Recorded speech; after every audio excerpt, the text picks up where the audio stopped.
নমস্কার, আমি দুর্বাশ্রী, নতুন প্রজন্মের আলোর দিশারি। তাই নতুন প্রজন্মের জন্য আমার একটা অ্যাডভাইস, আমাদের ঘরে, প্রত্যেকের ঘরে একজন অ্যাস্ট্রোলজার আছে যাকে আমরা কেউ মানি না, বিশ্বাস করি না, তার কথা শুনি না। বাট তার কথা শুনলে জীবনে সাকসেস 100% হতে বাধ্য, ঈশ্বরও আটকাতে পারবে না। তিনি হলেন মা।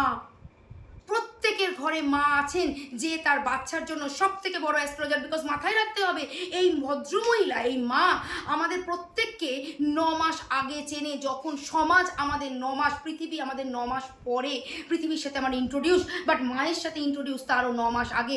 তাই তাই বাচ্চার জীবনে যাই হোক না কেন, তার মা অলরেডি আগে থেকে অ্যালার্ম থাকে। একটা মাই বলে দেয়, তুই গাড়ি 4 হুইলার এত জোরে চালাবি না, তোর কিন্তু অ্যাক্সিডেন্ট হবেই। একটা মা বলে দেয়, তুই এই বন্ধুদের সাথে মিশিস না বাবা, এই বন্ধুদের সাথে মিশলে তোর বিপদ হবে। তুই এই রাস্তায় যাস না, এই রাস্তায় গেলে তোর খারাপ হবে। তুই ওই দিক দিয়ে যা, তোর ভালো হবে। এবং 100 out of 90 আমাদের সেটাই মিলে যায়। তাই প্রত্যেককে বলবো, বাইরের অ্যাস্ট্রোলজার না, নিজের মাকে রেসপেক্ট করো, প্রতিদিন মাকে প্রণাম করো, প্রতিদিন মায়ের কথা শুনে চলো। তোমার উন্নতি কেউ আটকাতে পারবে না, স্বয়ং দেবাদিদেব না।